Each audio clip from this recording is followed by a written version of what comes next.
We're four friends who live across the globe and share a love of Bon Appétit's YouTube channel. So we came together to bring you our thoughts on what BA serves up. And try our hands at recreating their dishes. Welcome to Bon Appétit. Hi, I'm Amanda. Hi, it's LJ. And it's me, Meg. Hello. Hello. That almost sounded like an automated voice going, hello.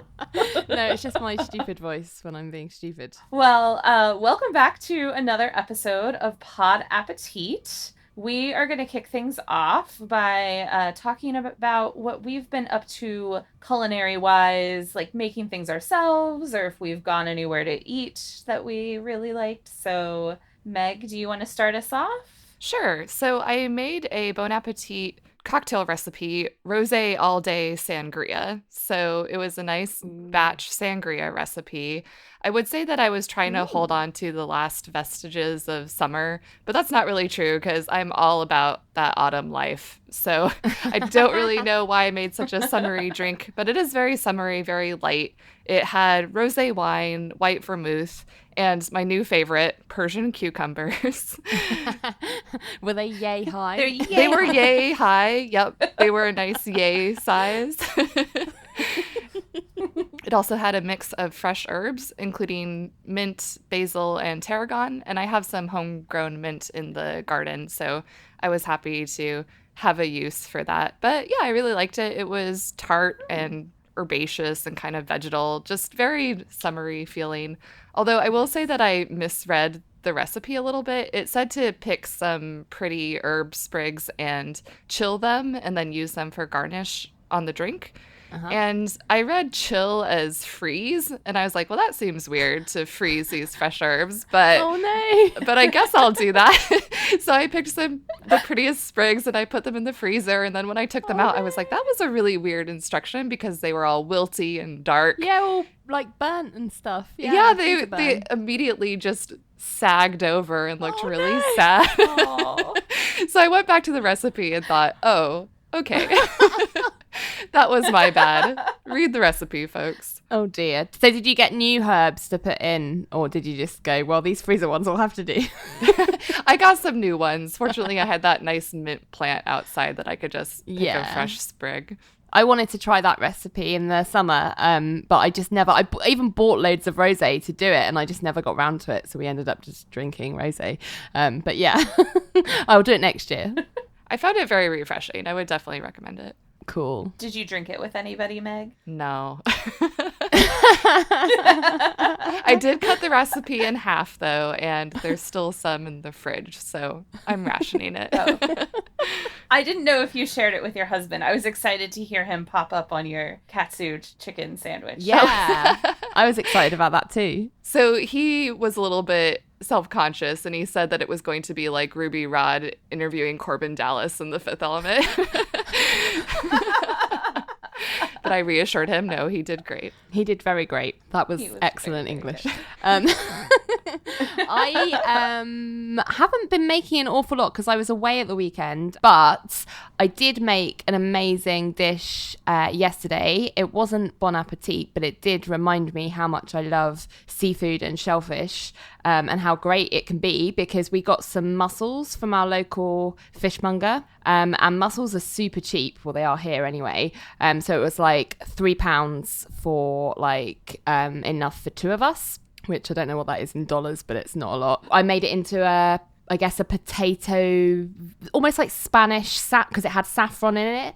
So it's like a potatoey sort of stew. So I made this sort of vegetable broth with like shallot and garlic and fennel and some chili in there, and then cut up some potatoes into cubes and made sure that they all cooked in that kind of stock. And then whilst that was cooking, just before it's about to be kind of done and the potatoes are nice and tender, you steam the mussels in a separate pot with some white wine, and then when they're done, I kind of lifted out the ones that opened, put them into the broth, and then you kind of sieve the cooking liquor from the mussels into, so you get all that like nice wine and mussely flavour into the broth as well. And it was just really nice and like easy, but felt quite fancy. So yeah, it was really cool. I really enjoyed it. You fancy. I'm so fancy. I couldn't quite believe it. It sounds great. I see you followed Brad's tip to know your fisherman, or your fishmonger in this case. Yes, I love my fishmonger. He's great. He's a local, and there are local fishmongers in East London near where I live. And so I know him and I know my butcher. I know my farmer's market stall people now. So yeah, it's good. So fancy. I moved since we last recorded, so I haven't really made anything. My brother made me dinner a couple times last week, but I don't that doesn't really count. I was part of and then attended a fringe festival at a local bar and grill place this past weekend. And so that was Jimmy V's in Grandview here in the Columbus area. And I got their Italian panini and it was really, really delicious. What was in it? Nice. It was pepperoni, ham, maybe salami. I think there was a third meat. Had a couple kinds of cheeses. Triple meat. Peppers. Oh my goodness. It comes with onions, but I said no on the onions. I liked the peppers instead. It's really good. And it comes with handmade chips. Yeah. Or as you would say, crisps. Yes. Okay. Yeah. Except I subbed it out for a salad instead. Oh, okay. Fine. Remember when paninis were all the craze 5 years ago or something?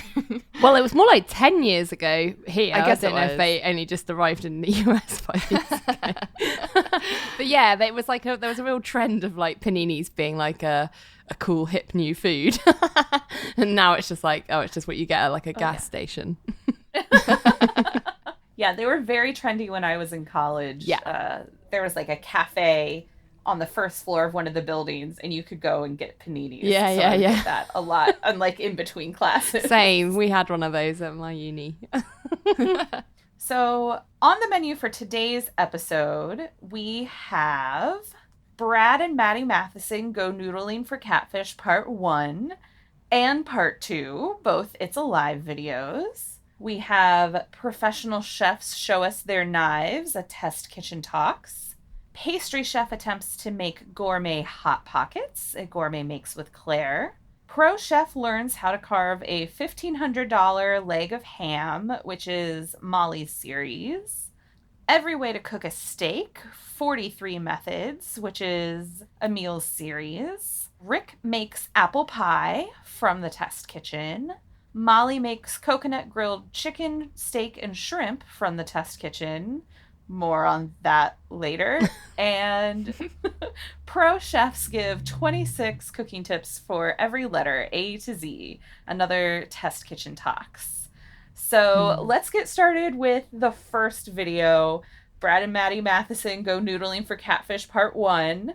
And I do feel are you guys fine breaking this up into the Part 1 and Part 2? Because it is very... they sectioned it off, I think. Yeah, well. I feel like they distinctly did different things in each video. So yeah, that makes sense to me. Part 1, this is something the internet made happen, apparently. I did not know what noodling was until I met Brad Leone. But I'm so happy that I found out. Were you aware of noodling, Meg? No, I wasn't. And I meant to look it up after the first time they mentioned it in It's Alive, but then I thought, no, I'll just wait and see what they come up with, because it did seem like they were going to follow through on the internet's demands, and they did. I don't think people really do it here in Ohio, but I think my husband watched some noodling show at one point. There was some, I don't know, he watches all sorts of reality TV shows that I don't know anything about. They usually involve men hunting or fishing some sort of animal Grappling. or doing something with a car. So I was aware of noodling, and it actually, like I said, I was at a fringe festival this past weekend, and it came up in an improv set that somebody did. And they were like, does anybody know what noodling is? And I was the only person in the room that knew what it was. Why do you think it's called noodling? I don't get it. Is it because you have to noodle them out of their holes? Is it like your arm or your leg is like a big noodle? I don't know. Is it because they thrash around so much like a noodle in some hot water? I don't know. I didn't get the origin of the phrase, but wow. I agreed with Meg. I always thought it had to do with the arm or the leg being like a noodle. But I think when it comes to noodling amateurs like us, you're either Camp Brad or Camp Matty in how you react to this video. Brad was having the time of his life, whereas Matty was terrified to death. And I think I have to side with Matty in this case. It seems like literally the worst idea. I felt like my inner voice the entire time watching this video was whatever Matty Matheson was doing. Yes. Like his Matty face, Matheson his is all read. of us.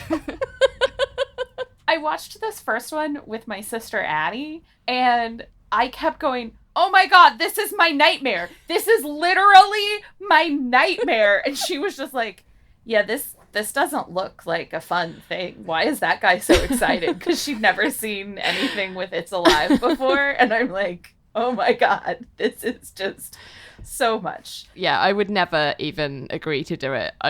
You would never get me in that water.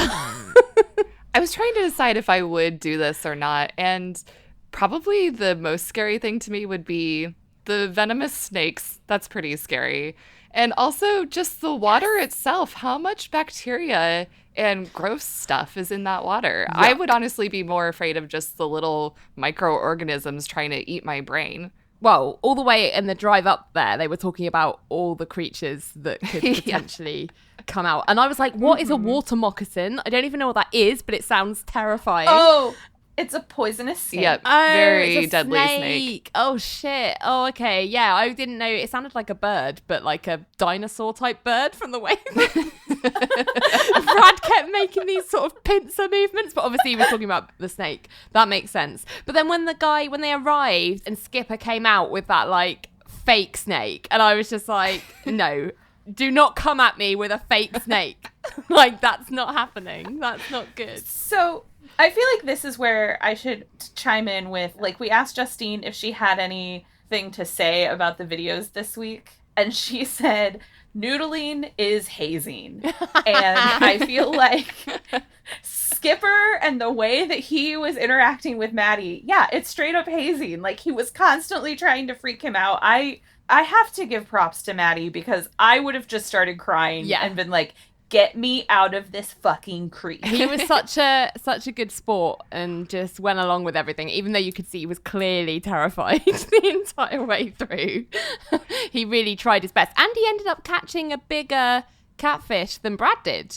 I was really proud of Matty. I actually really liked the whole sort of narrative arc of this video. It had the great setup. It had the danger of all the snakes and everything. And then it was really leading up to Matty overcoming all of his fears and really taking a plunge and catching that fish. I was so proud of him. When he was just laying flat on his back at the end, hugging that catfish and just like a little baby, like, oh, it was like he'd just given birth. It was amazing. You know, when you do skin to skin with a child and you put him on the mother's chest, it was like that. Yes. Yeah, it was that skin to skin contact after birth. One of the little editorial asides said, is this Lamaze, when Matty was breathing real hard? That was so funny. And yeah, I couldn't stop laughing. And also when he kept saying he's got sensitive toes, his feet were in there. So funny. I don't think they realised they had to use their feet. And I don't think they realised that, you know, you have to wait for them to bite you, and then you get your feet or your arms in there and open their jaws, so they can't, like, I don't think they really got that until they were like they're ready to do it. And I think, I don't know what I would have done if I was in that situation. If I thought I was just going to be like, I don't know, grabbing one around the waist, like, and it was like, no, actually you have to get them to eat you and then stop them. I'd be like, oh, okay, this is not what I signed up for, I'm leaving, bye-bye. It's pretty interesting to see something that must have arisen out of necessity, right, to become this hobby, this pastime that people enjoy doing. Although Brad was clearly, as you say, having the time of his life, and it obviously appeals to a certain type of personality. I thought it was amazing how Brad just got so stuck in and was like, everything that happened just seemed to like make him more enthused as opposed to terrified. Like, even when he got bit and he was like bleeding on his hand, he was like, yeah, let's go get another big one. But he can't handle spiders. Yeah. Oh my God. It was quite reassuring to see him do that, because, you know, you think of Brad and I just think of him as fearless. It turns out there are things that scare even Brad Leone. Turns out every spider appears to be the size of a baseball to him. Yeah. With Brad being so at ease, going back to the water, the fact that he was just happy to like drink that water and spit it out and do whatever, like that was a bit much. You can't cover yourself in Aesop moisturizer and then be happy drinking muddy water. Those two do not go together. Since we know we have the power to make Brad and Matty do anything, what would you guys like to see them do next? If we're talking about things that they have mentioned in other videos that I would like to see happen, it's not with Matty, although I'd be happy for him to be involved somehow. But I would quite like to see Brad teach Claire how to drive. That was my answer too. Oh, right. Might as well invite Matty along. Yeah, he could just sit in the back seat and laugh. I mean, it was so fun just to hear them chat in the car, honestly. Like, that was great. I honestly think it would be kind of interesting to see them go skydiving. Oh. Or the Antarctica and see a penguin. I want to see Matty see a penguin. Yeah. And try and hug one. I don't think that would be good for the penguin. I think he'd be full of joy. So then, moving on to Brad and Matty Matheson go noodling for Catfish Part 2. This is where they actually cook the catfish. I really enjoyed this half of the 2 parts because I really enjoy seeing them do something with what they've caught and honour it and just get so enthusiastic about the animal that they've, killed to make a meal and to feed people. So I just loved how like just down and dirty and just on the back of a pickup truck on a board, they were just like, yeah, we're filleting it, we're getting it ready. And, it was just really, really rough and ready. But like you could tell that Skipper does this like every weekend and then comes home and eats it and it's like the best meal of the week. Do you know what I mean? So I just really enjoyed seeing that process and seeing what bits of the animal that they are good to cook and how to cook it and how to prepare it. I like that. I enjoyed that aspect of it a lot too. I appreciated when Matty said that chefs love learning, and I believe he said seeing Skipper fillet the catfish was immeasurable. So I really like that sort of outtake and that sort of attitude of we're always here to learn. We know that there's opportunities to learn from everyone. And like you said, being respectful and celebrating the culture and the food and just taking a step back for them to watch and to learn. And I was also really excited for this episode because I love catfish. I've never found it muddy personally. And I was really excited to get a Bon Appetit recipe, but I really should have known better than to expect an actual recipe from It's Alive. Well, they did give you sort of a recipe, like just get some hot mayo, leave it out in the sun. Some boiling mayo, some hot pickle juice, and you're set. Yeah. I loved when they're like, let's put it in the fridge. Yeah. And I was like, oh, did they actually bring them a fridge and he just put it in the shade? I really hope that they didn't get sick after eating it because hot mayo is not something to mess around with, really, if you can help it. I also felt, as the mayo lover, that was way too much mayo.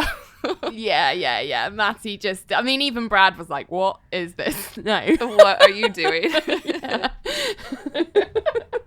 I actually was really interested to see how their preparation of the catfish would turn out because I remember Skipper was saying you don't want to have like a big piece of it because it won't taste as good as if you chop it up smaller. And they did that whole fillet and kind of breadcrumbed it and whatever. Well, was it breadcrumbs? It was like flour so they could deep fry it. And it turned out it tasted great. So I was really pleased that came through for them because that would have been awkward if they'd just done a massive big chunk and it hadn't tasted great. But I trusted Brad.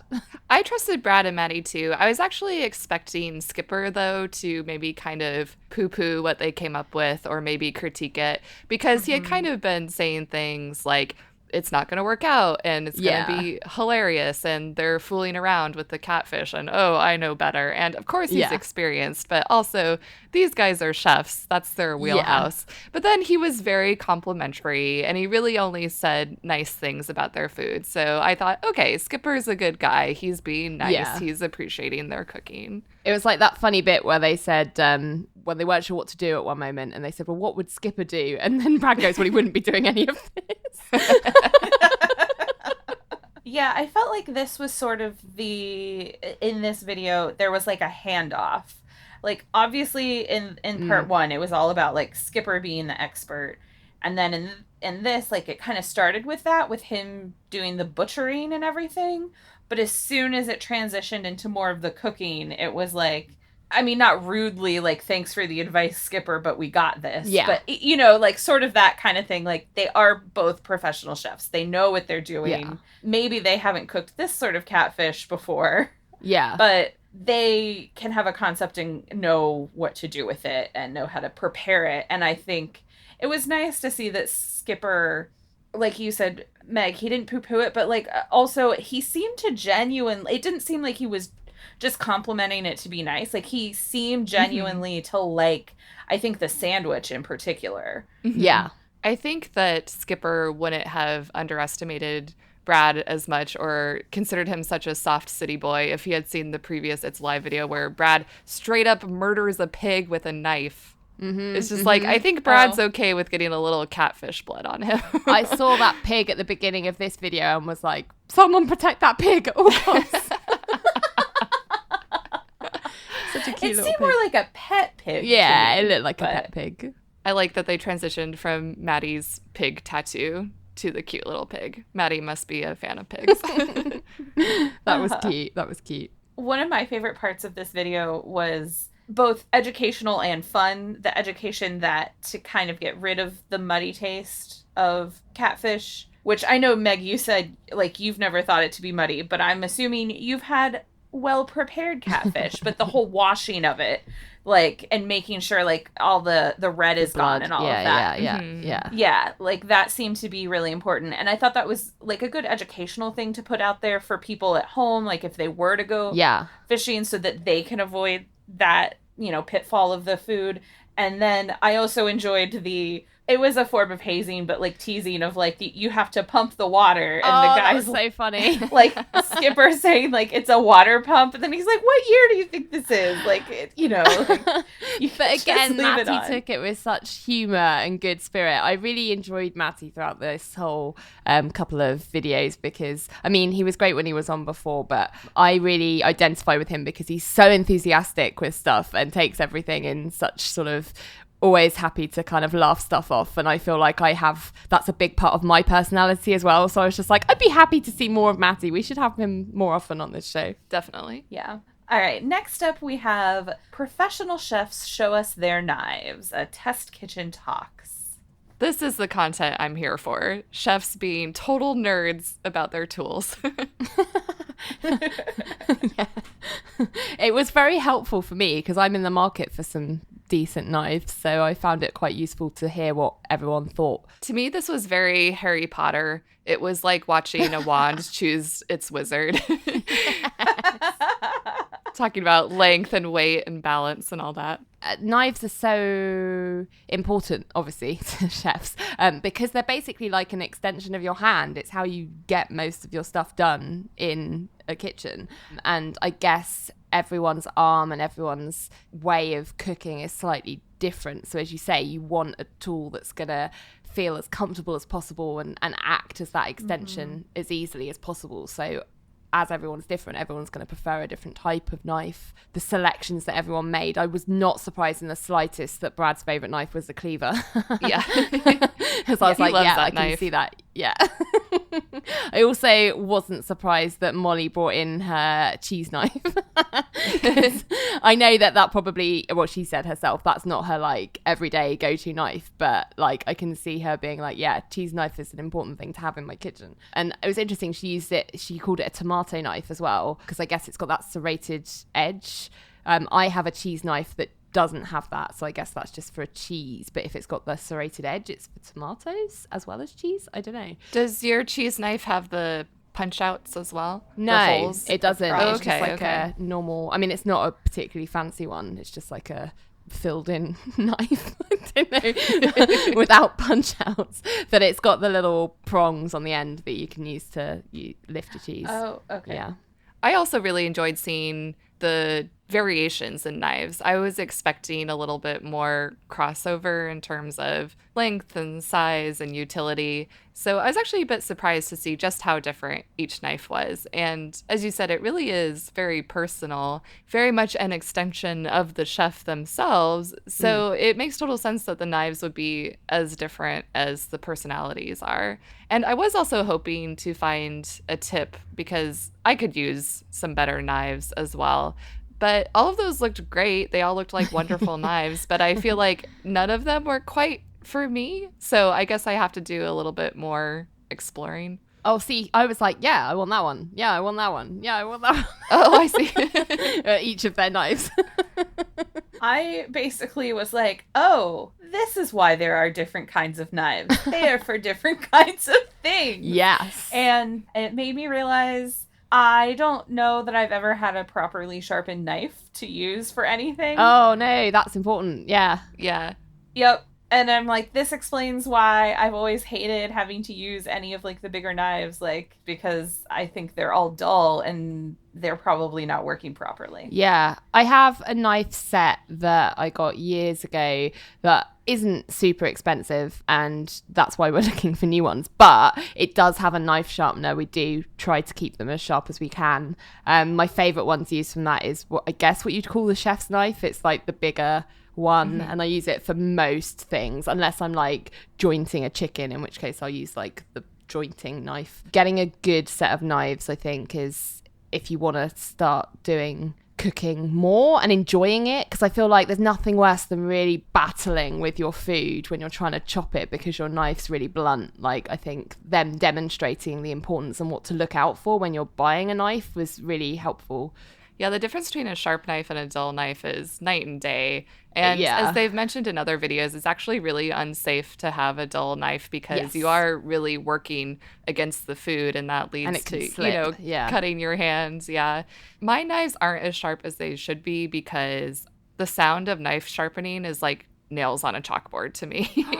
Oh, no. So I have to wrangle my husband into doing it, and then I literally leave the room and plug my ears because I hate it so much. Oh, I like that sound. Oh, really? That's funny. Yeah, it makes me feel like Gordon Ramsay. One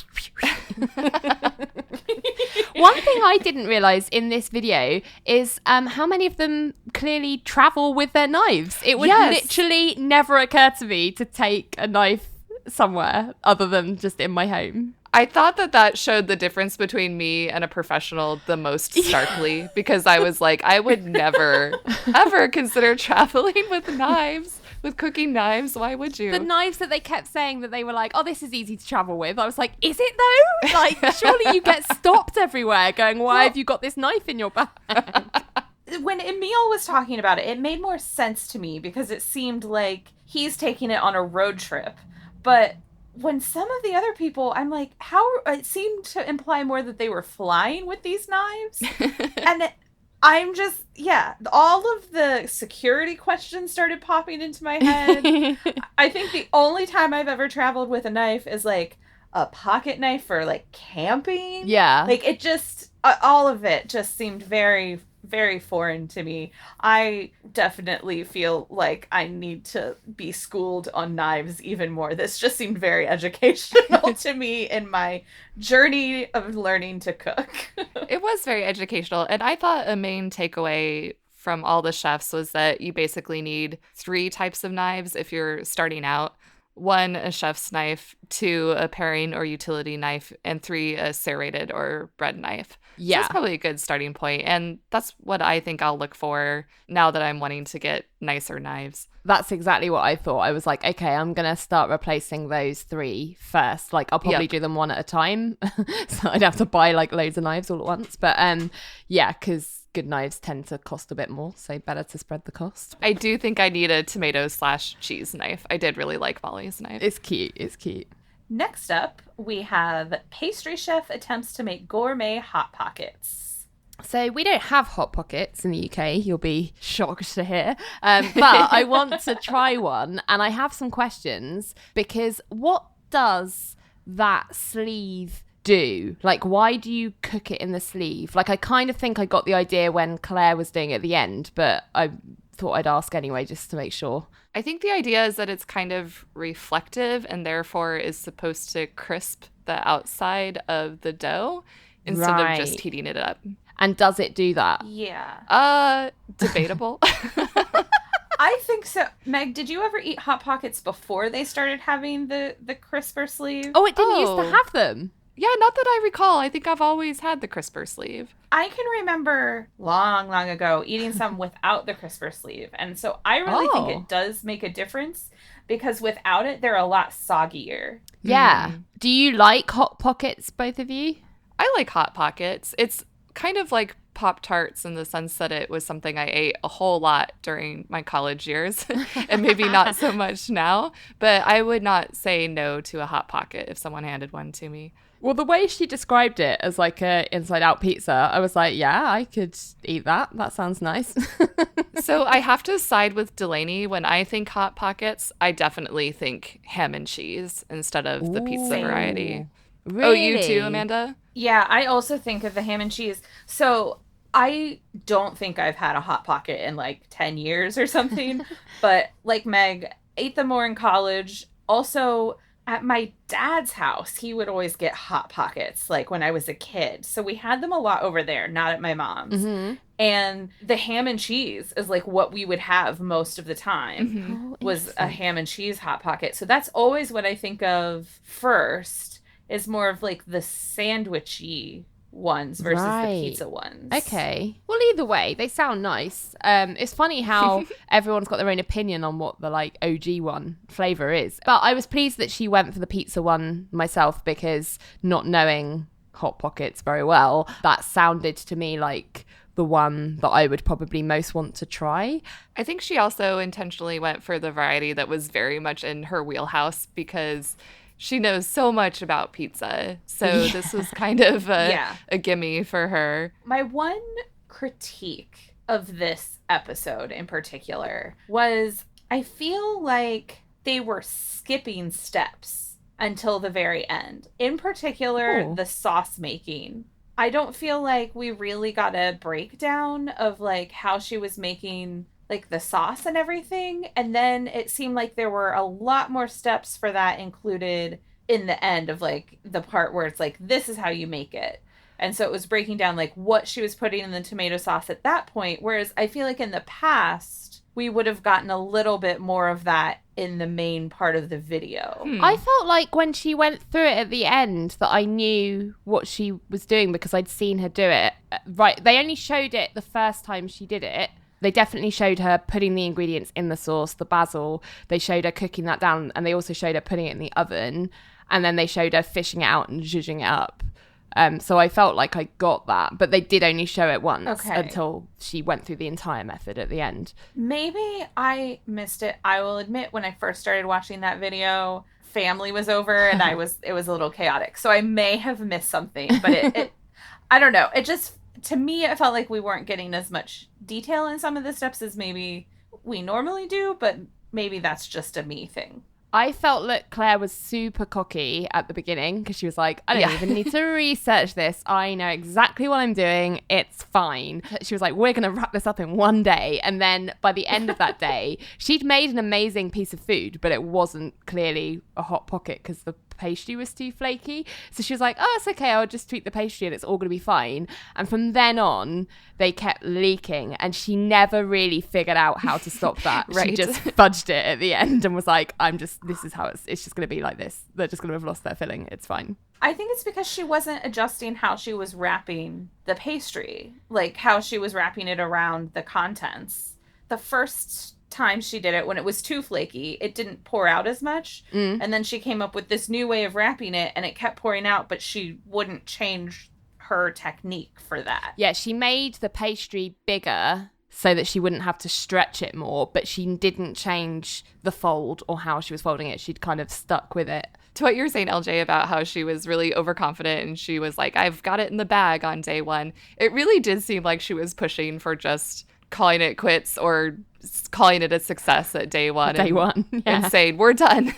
And I thought it was kind of funny that Dan had to interject and say, you're not done yet. You're not done yet. Exactly. I did also get the feeling that she sort of gave up at the end. She didn't fix the leakage. She didn't fix the spillage. Yeah. And she was essentially like, good enough. I mean, it did look very tempting. I would absolutely eat that. But again, it's one of those gourmet makes where the goalpost sort of moves as we go throughout the video. Yeah.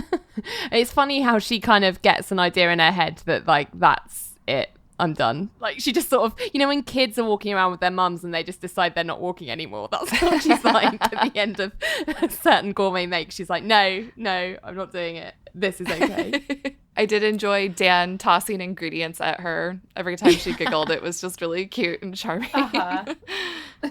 I did not enjoy Adam just sassing her from the sidelines, just at the end, like being really passive aggressive. Like, oh, you finally did it. I mean, I know he was joking, but what an idiot. I think this is yet another example of Rappo trying to be funny and just his joke falling so incredibly short that it seems like he's being an asshole. I did enjoy the slow-mo ending, like, yes, of her making everything. Like the seasoning when she sort of salts with her like dried out seasonings at the end is very Salt Bae. I've enjoyed the classical music that they've been using in the videos too. Did anyone else notice that Christina was wearing the tie-dye BA t-shirt at the end? I did, and it made me very, very envious because I'm still waiting for mine to ship. I'm still waiting for mine as well. Where the heck is it then? Where are our shirts? Next up, we have Pro Chef learns how to carve a $1,500 leg of ham. And this is Molly's, where she's learning new things and it's a surprise. Yeah, it's like I've heard them discuss this series before and refer to it as Molly tries ... I don't know about you guys, but I'm still not convinced about this series. And I don't know what it is that isn't convincing me. I know we discussed it a little bit last time she did a Molly Tries video, but something about it is not clicking. Like, even though the format is somewhat consistent, the activities that she's doing just seem to be all over the place. And I think you've said this last time we discussed this, Meg, you never really know what to expect from the next video. And I think that is throwing me off. I feel like I agree, and really only a very small element of this video was her trying something new, the carving the ham, obviously, but all the rest of the cards, obviously she's made a sandwich before. Obviously, she's shared food with her friends before. The end cards seemed a little bit like afterthoughts to me. There wasn't really any challenge in those. Yeah, that was the other thing that was annoying me. Like, some of the cards are instructions, but some of them are challenges, and it's just like, either make them all challenges or make them all instructions. I don't understand the difference. Yeah. Yeah. Well, and compared to the two earlier versions of like the Molly Tries, which have either of you watched the pancake art one yet? No. Still haven't watched it yet. That's how compelled I am to go back. I still think that one might be my favorite, but of the three, even though none of them are exactly like my favorite thing that they're putting out, but I feel like at least with that one and with the outdoor cooking, it was building upon skills that she was learning. It was like, you're going to learn this skill first, and then you're going to learn another one, and it's all going to build to something at the end. Yeah. Whereas this, it didn't feel like it was like she learned to cut and that was it. And there wasn't any building of skills or you know, learning in that way. There's not much more you can do after you've cut the ham other than be like, well, I guess I'll use it on something, you know, like she knows how to do that, you know, that's not difficult. Yeah, and not only that, but when is she going to use this specific carving method again? Because it seems so specific to this particular cut of ham that I even question how versatile that skill is in and of itself. Yes. I find it such a shame because otherwise I love Molly. I really enjoy watching her. I really want her to have a series that is as successful as Gourmet Makes or It's Alive. You know, I think there is a series out there, a vehicle for her to do that because she is a great personality and a great chef. But this is just not the one for me, and it's just every time I'm like, damn it, you know, because I really want her to do well. I do think I enjoyed this more than the survival cooking. I learned a lot. I had no idea even what Iberico ham was before this video, so I learned a lot. I love about Iberico that. ham. I don't think I've had it, at least not consciously. Maybe I've eaten it without knowing what it was. It's absolutely delicious. And that thing that they were talking about, Andy was talking about, he rubs it on his lips. I definitely do that because it's just so nice. It's like a big porky lip balm. That was pretty adorable. I also liked how Brad was essentially like, he wanted a conveyor belt of ham into his mouth. I can just imagine him sitting there with his mouth open. I also thought it was really funny when she got her challenge to make a sandwich and she was discussing it with Brad, and Brad was like, oh, well, I think you really need to keep, because I was shouting at the screen, like, don't make a sandwich, like, it's fine on its own. And when Brad said, oh, I guess you want to keep it really simple, like maybe some bread, maybe some olive oil, or maybe just ditch the olive oil and ditch the bread. And I was like, yes, exactly. Don't ruin it with that stuff. But I did like what she came up with in the end. I thought it was a really good way to play it. Yeah, the open face and letting the ham really shine. I kind of felt like she should have gone on like a field trip to where they cure the ham or something. Like, oh yeah, just to kind of learn a little bit more of the process. Like, I know that might get a little bit into It's Alive territory, but her last video did too. So yeah, because the only thing like outside of the building this time was Delaney standing on the street with a sign. Not Delaney. Which was funny. It wasn't even Delaney. I also thought it was Delaney. Even though it was ridiculous and completely unnecessary, I thought that bit was hilarious. Just having to look out of a telescope just to go up a floor. It was so funny. I really enjoyed the personality of the master carver. It's really funny to see someone so just understated and calm next to Molly's very high energy, very competitive personality. I think he really balanced her out well. And I loved how no nonsense and honest he was. I was dying at his review of her ham spiral. The other little gem in this video that I want to carry forward is Delaney's cocktail that he made Molly. Yes. The spaghetti. I first heard him talk about this when he was on the BA Foodcast, and he just was talking about good cocktails for like the end of summer. And this was one of the ones he was talking about. And at the time, I remember thinking, oh, that sounds like right up my street. Something that's kind of a bit fancy, but also really easy to do because it's just like a bottle of beer and you tip some stuff in it after you've taken a sip. I was like, that's really cool. Is it a cocktail if it's made with beer, though? That's my question. I don't think it matters if it tastes good, right?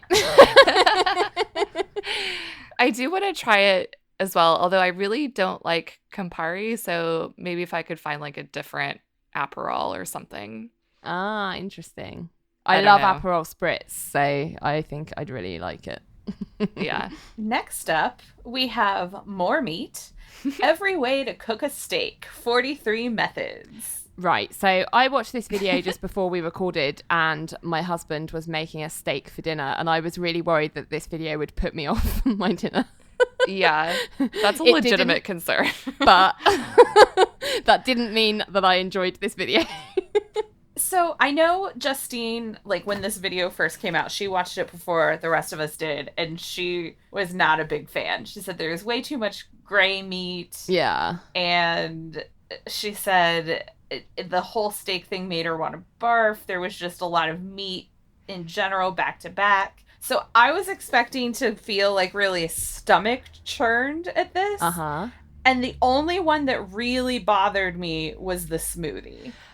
See, I don't like these every way to cooker videos. And I was trying to think about why, because I actually did really like the rice video where they talked about all the different types of rice. Because it's not that I don't enjoy sort of going down into granular detail on one type of food. I do. I think the thing about these videos is that I don't really end up learning anything, I think, at the end of it, because I kind of know the best way to cook a steak. I also know that whizzing it up in a blender is not going to be a good way to cook a steak, so it's not going to show me anything super enlightening. It just seems like being silly with food for the sake of it kind of video, which is not their usual style with their other types of videos. Like, normally they're very respectful of food and don't want to waste it or do stupid stuff with it just for the clickbait kind of thing. And that's kind of what these types of videos feel like, which again is a shame, because I do like Emil. I like when he explains stuff. I don't have anything wrong with the kind of style of the video or the sort of the idea of exploring one specific food in great detail. I think the rice video is a good example of how that can be done well, but these videos I don't get a lot out of them. I'm sorry. No, I just think it's interesting because you are obviously a much more experienced cook than I am, and I literally felt like I was learning things about steak in this because I don't know how to cook a steak at all. And a lot of the stuff where he was like, oh, just like putting it in the oven for a really long time, look, it gets gray and tough and this isn't, and I'm like, oh my god, this explains why I've never liked steak, because that's always how my mom would make it when I was growing up. I felt like I was having all sorts of steak epiphanies during this video. I don't know, I was like an adult when I tried filet mignon for the first time, and I was like, oh, this is good. And so it's like, I definitely felt like I was learning. So I feel like this is maybe more for the complete novice like me. Yeah. Where it's like, okay, you've heard you should do things in an Instant Pot. Maybe this isn't the right kind of steak that you should use for that. Like, that sort of thing. Because I definitely found this to be eye-opening in those sorts of ways. Like, some of it definitely seems silly, like the blender or the mummified steak or, you know, things like that. Like, very silly. But some of the stuff when it was like searing it first and then putting it in the broiler, or putting it in the broiler and then searing it, like that kind of stuff. Yeah. For me, it felt like I'm actually learning what not to do if I were to ever make a steak. I think that's fair. That's a fair point. I guess I'm coming at it from a completely different angle. I think that Emil did sum it up nicely, that the best methods combined a low and slow technique with a hot and fast technique. So I do think that that was a good tip. He kind of brought it all together, showed these are why these methods worked and why these methods didn't. So I think that that would be a good takeaway tip for a more novice cook like you mentioned, Amanda. I guess I feel more as LJ does, because before watching the video, I thought to myself, my favorite way to cook a steak is a whole steak grilled on an outdoor grill. And that was one of the top steaks at the end of the video. And I was not surprised at all. And I came away thinking, yep, I'm probably not going to change the way I prepare a steak, except for the seared and basted with butter. It looked quite good. Yeah. Pretty similar cooking method, however, so it's not that surprising to me that it would give you that nice caramelized color and the char just on a cast iron pan instead of on a grill. One thing that I thought was interesting and was quite gratified in hearing him talk about was when he talked about sous vide steak, because my husband has a sous vide machine and he bought it specifically for cooking steak, and I maintain he thinks scientifically it's the scientifically proven perfect way to cook a steak, like the way Emil did it in the video. I always maintain when he cooks it that way that it's not good. And he's like, but science says that it is good. And Emil summed it up perfectly, because he was like, although this is technically perfect, it's soulless. And I was like, that is the word I've been searching for. It is soulless. Like, it may be like, you know, if there was like the equivalent of dog shows for steaks, it would win the steak show. But it doesn't. There's just something not right about it. Like, it's been cooked by science and not by love. Do you know what I mean? It just doesn't taste right to me. And that is why. And I was pleased that he gave me those words to throw back in my husband's face. If it makes you feel any better, LJ, I agree with you like 1,000%. I'm just jealous that you have a sous vide machine because Don't now be. you can do all sorts of fancy things. Well, like the tempering chocolate, that seems to be the easiest method for that. I don't like it. I don't like the sous vide machine. I don't either. And sous vide plays into my paranoia fears of harboring little microorganisms because it's the perfect environment for bad bacteria if you don't know how to sous vide correctly. Yeah. Going back to the smoothie, Amanda, I thought for sure that was going to be the most gag-inducing for me. And don't get me wrong, it was terrible. But I think the laser was the worst. Oh. It really did look like excising a biopsy. It was very medical. It's very cancerous. I felt myself throwing up in my mouth a See, little for bit. me, the worst one was the microwave because it just came out like this grey lump of gristle. And I was just like, what? No, thank you.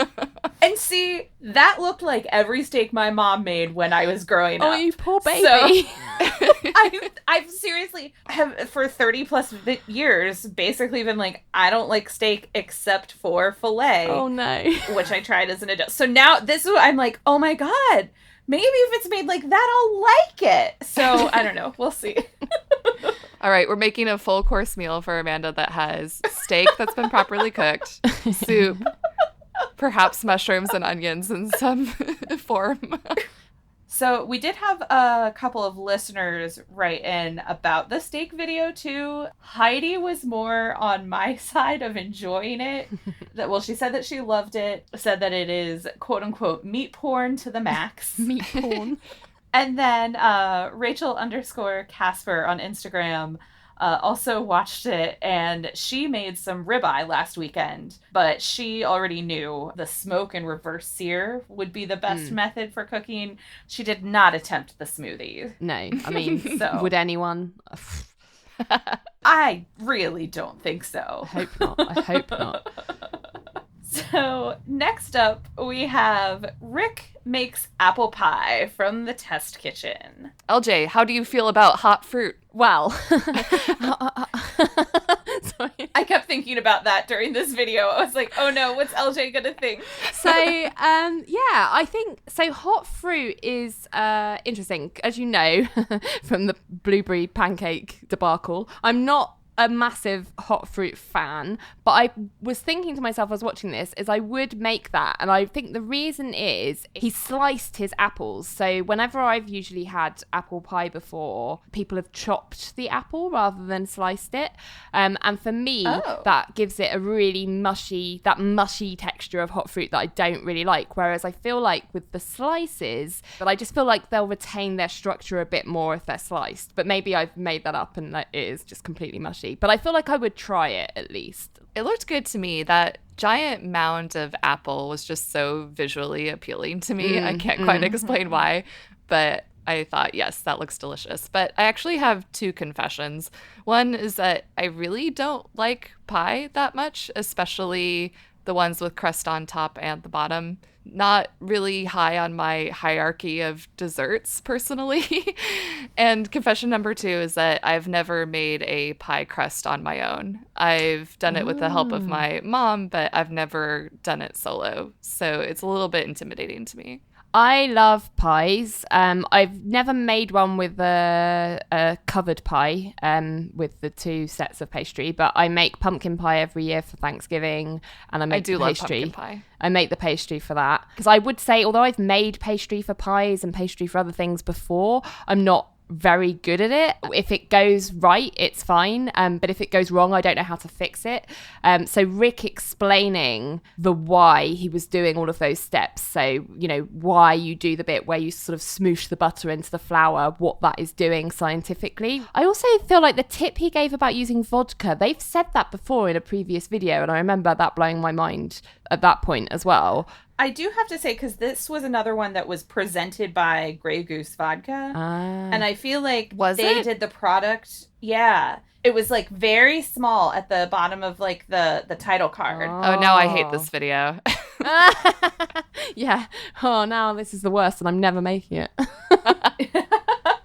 But I thought that the product placement in this was integrated a lot better than the one from our last episode. I agree. Because it was actually used in the video, recipe. yeah.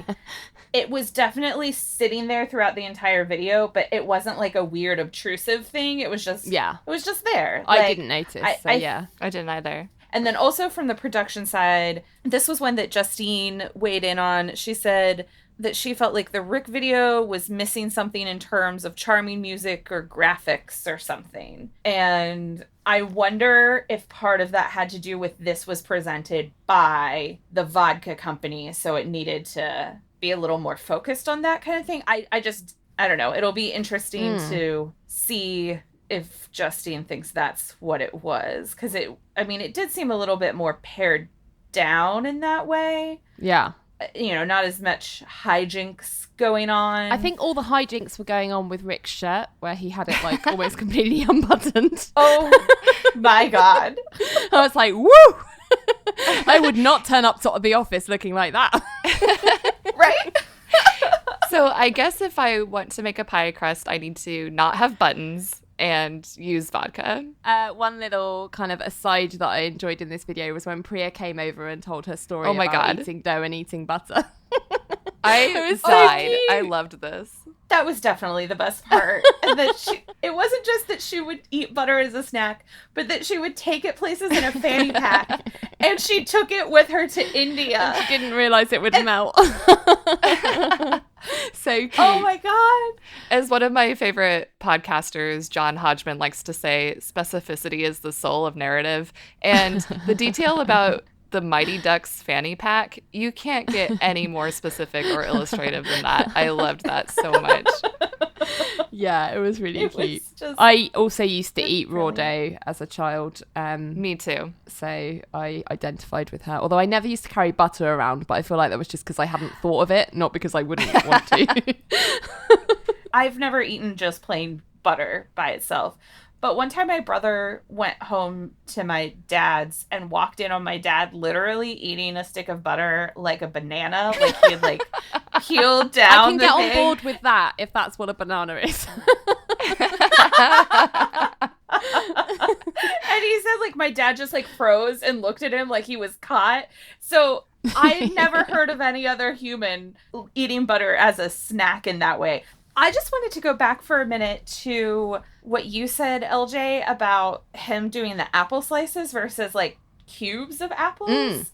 I think you've been eating the wrong apple pie. That's very possible.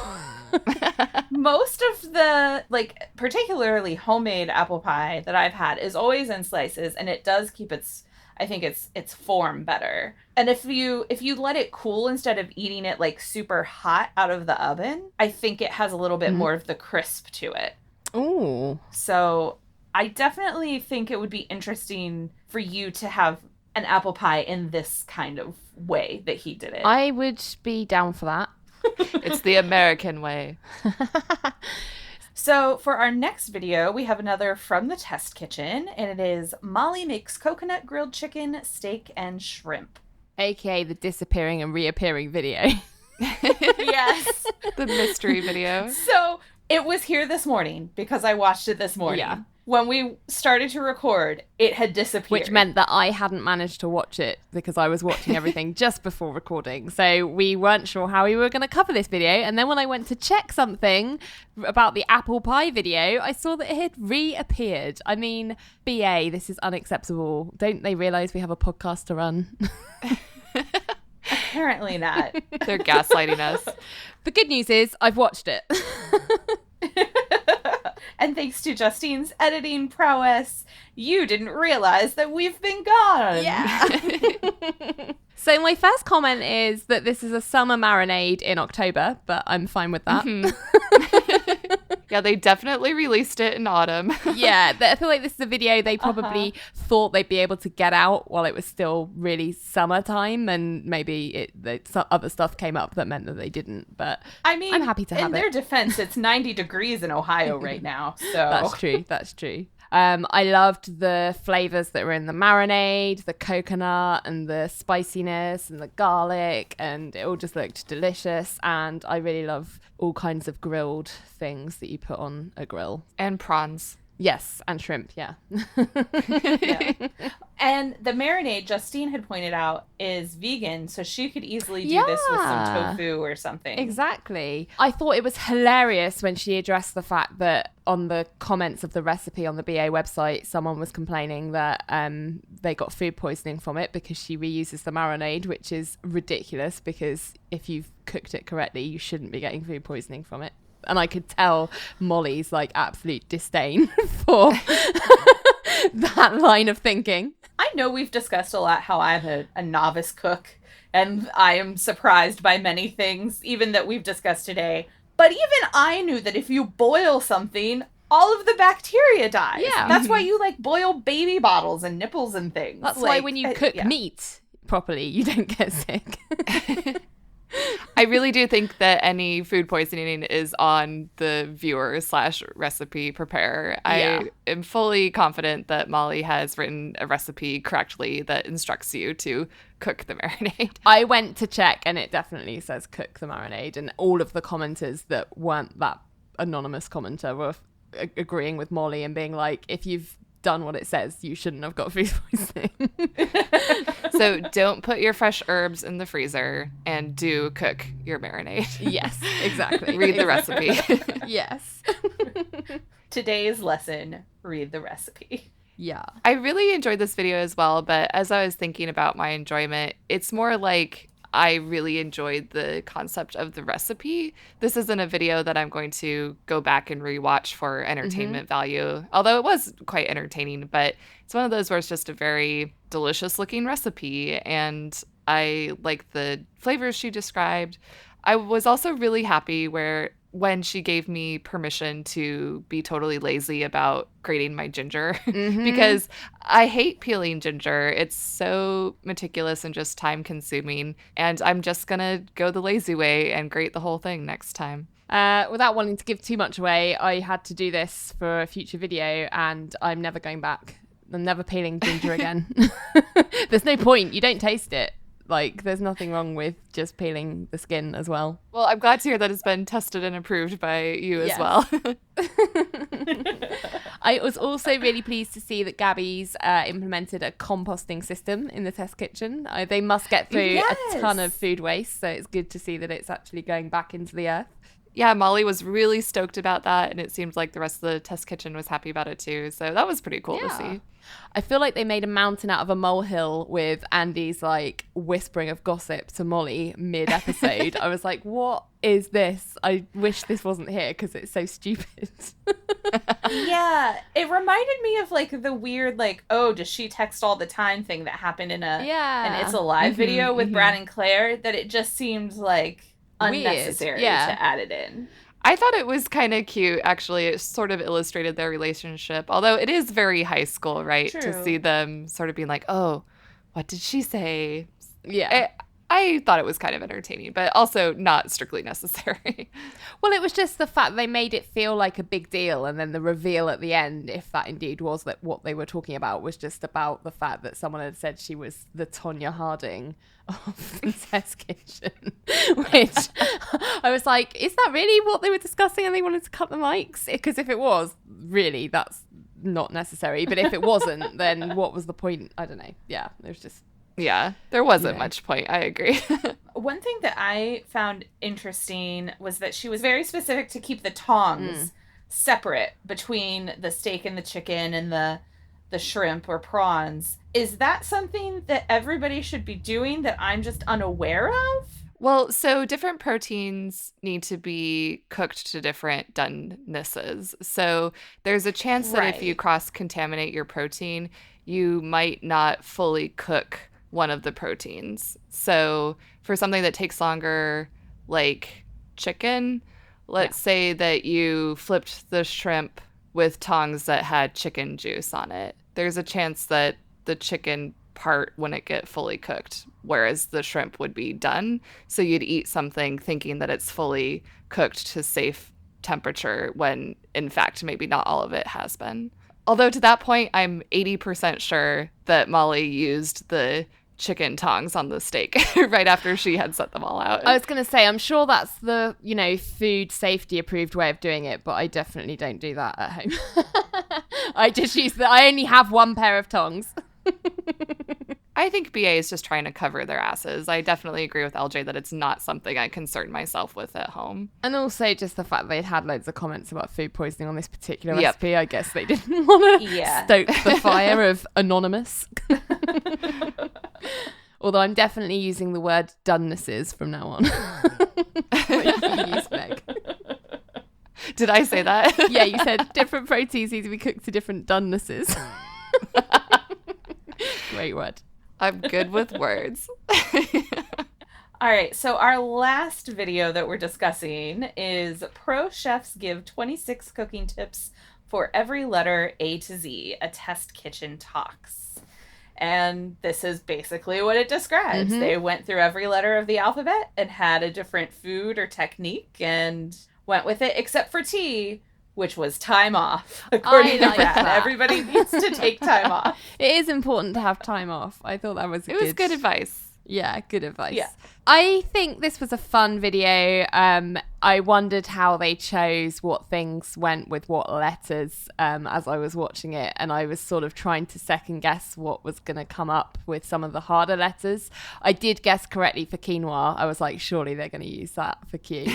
But for some of them, they went really like left field, like was it furikake on F? I was like, wow, that was not what I was expecting to come up with F. So it was good that there was some familiar things, but some not so familiar things too. Yeah, it made me wonder if maybe they gave the chefs choice of what they wanted to talk about for certain letters. Like, okay, maybe. Brad and Priya, you have F and D and run with it type of thing. Yeah, they could have done. That's true.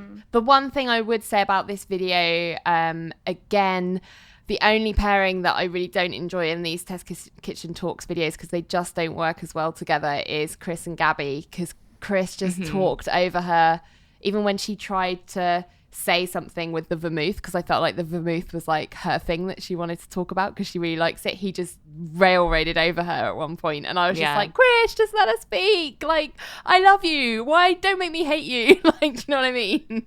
I just don't think they bring out the best in each other for some reason. Unfortunately, that stood out for me too, based on our previous conversation. She really only gets to offer the tip about the squeaky artichoke, which was new to me, so I really appreciated that. But then after that, it was Chris doing literally all the talking.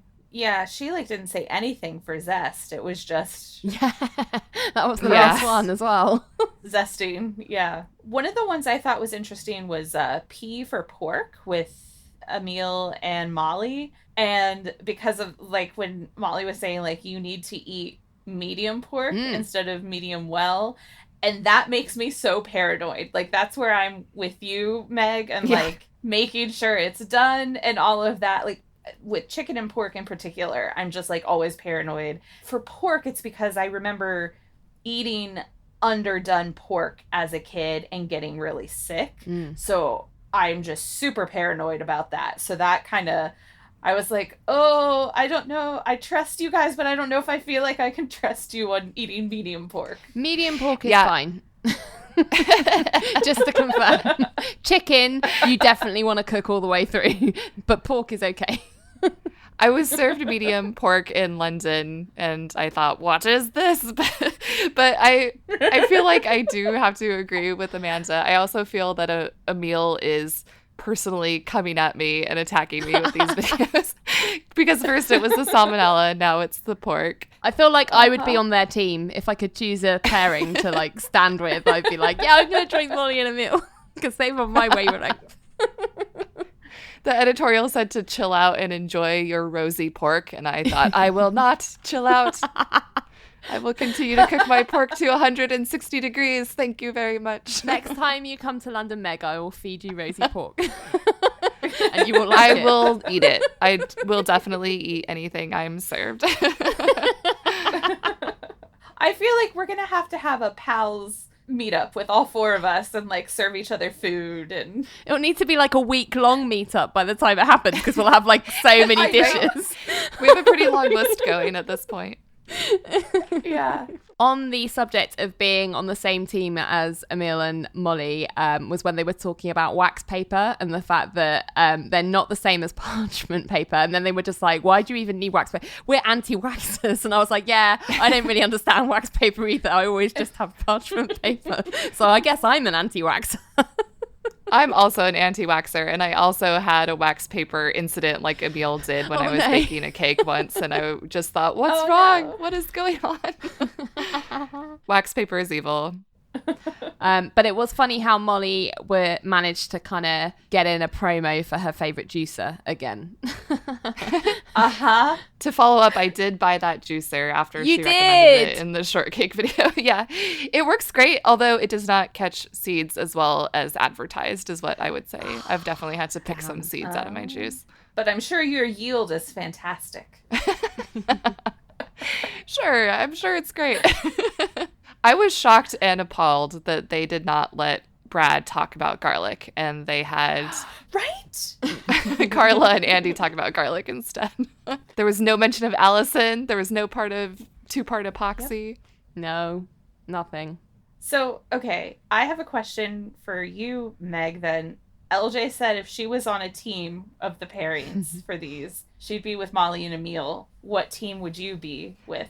I mean, I am a very strong anti-waxer, so I feel like I would be with Emil and Molly on that. I really do think overall I'd have to be team Emil and Molly, pork notwithstanding, because I was definitely agreeing along with the juicer. I was in total agreement about the ice. What about you, Amanda? I think I would be with Brad and Priya because I feel like I need their help. And I don't know. I feel like they're the fun group that is a little looser. So I'd be over there eating yogurt. Making sure it's made with whole milk. Yeah. None of that low-fat yogurt. No. I agree. No.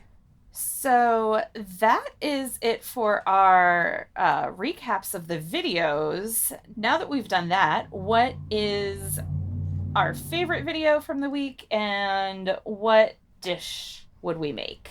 I think my favorite video was Brad and Matty Go Noodling Part 1. This is the only video of the batch that I've watched multiple times.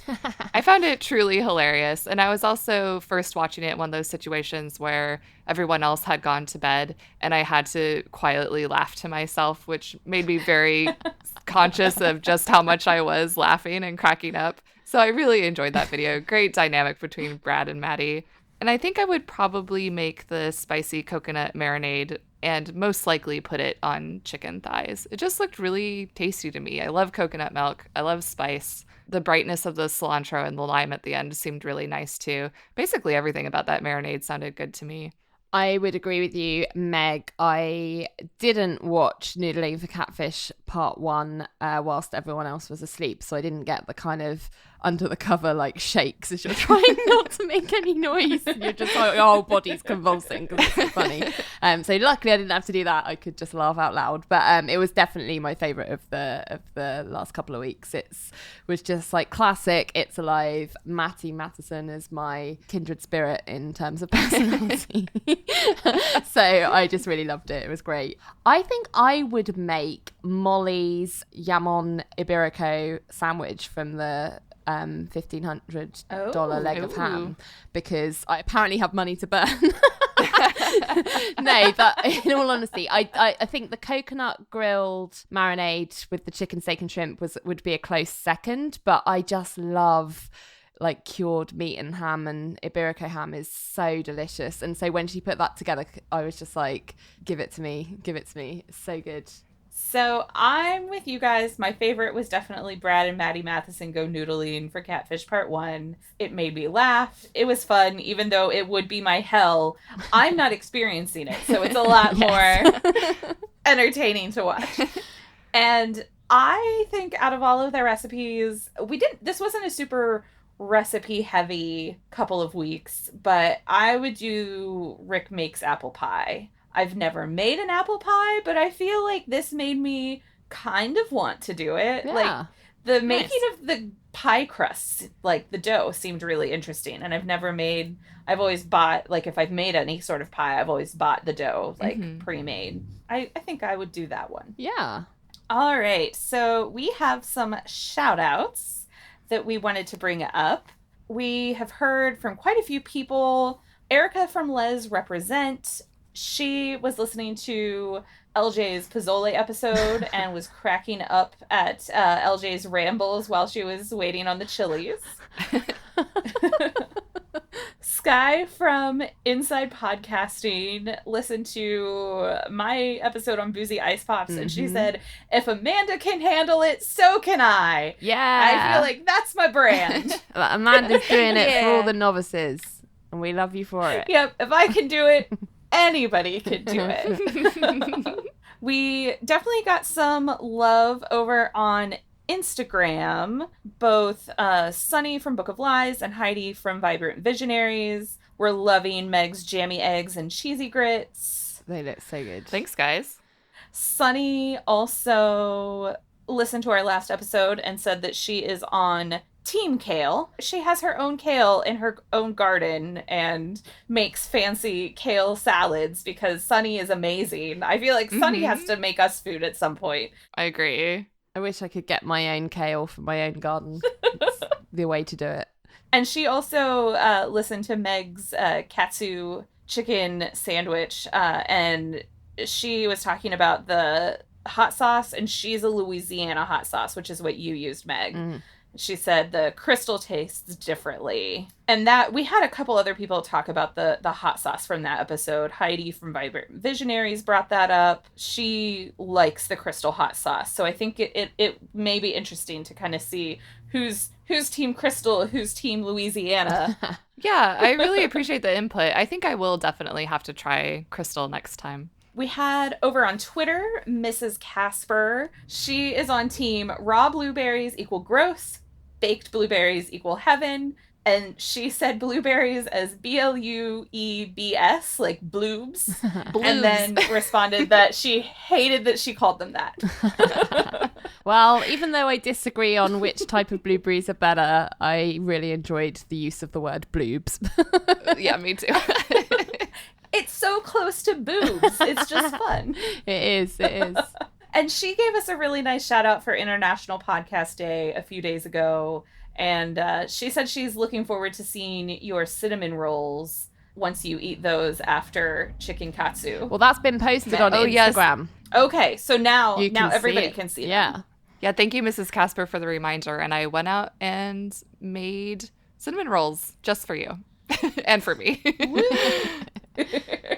And then we've also heard from Jaslyn from Up in 10 Club. She listened to our last recap episode. She really appreciated the timestamps that you put in the show notes, Meg, so that to say which videos that we're talking about. Oh, yeah, we're retroactively going to do that for all of our previous videos, too. So when we get you're around to welcome. Well done, Meg. Well done. She agreed with Justine that the M&Ms that Claire made did not look gourmet and that it seemed a little half-assed. She also recommended to us that we just need to get YouTube Premium so we don't have to watch the ads. But then how will we know if a video's sponsored or not? And she also listened to your chicken katsu sandwich episode, Meg, and she liked the meaning of cutlet. I enjoy giving little Japanese lessons. I enjoyed out of that episode, Meg, the fact that you had amazing Japanese pronunciation of the Japanese words for things. I could listen to you do that all day. Oh, thank you. They should just have me do the pronunciations in their video instead of Google Translate like they did in the A through Z tips. Yeah, they should do that. Yes. I mean, maybe hire a Japanese person, but you can hire me for something else. Yeah, okay. Maybe hire a Japanese person. That might be better. Yeah. Just hire Meg in general, because Meg's awesome. Yeah. Meg's good with words. So thank you to all of our awesome listeners for getting in touch with us on social media, letting us know what you think about the episodes and the videos. And then finally, we would like to share a review this week. And this one is from Erica from Les Represent. And she wrote, I could listen to LJ talk about food all day. I enjoy hearing about how people relate to food or the memories that are attached to it. This is such a diverse group of ladies with such different backgrounds. It's never a boring time. I can't wait to see where this goes. Erica. Oh, thank you, Erica. That's Thank so you. kind. I think my husband would disagree with you about listening to me talk about food all day. 'Cause he's like, I literally have to do it. It's not all it's cracked up to be. But I really appreciate your review, and it's very kind of you. Well, thank you all for joining us this week. And then next time on the podcast, you're going to hear from Justine. Yay! She's making vegan Snickers. Yeah. Justine, she's alive. I was going to say, yeah, she's alive. Thanks for listening to Pod Appetit, a Bon Appetit fan cast. We'd love to hear from you, so find us on Twitter, Instagram, and Pinterest at pod_appetit. And on Facebook at Pod Appétit Podcast. You can also email us at podappetitpodcast@gmail.com and find all of our episodes on our website, podappetitpodcast.com. Until next time, the test kitchen is closed. Do you hate Brett Kavanaugh, love Michelle Obama, and have complicated feelings about Joe Biden? Are you a liberal feminist looking for like-minded women to relate to, or conservative human looking to hear the other side? Look no further. Check out Feminists Without Mystique, a podcast where we process politics, sex, and the unrelenting fire hose of bullshit in the news. New episodes released every Wednesday.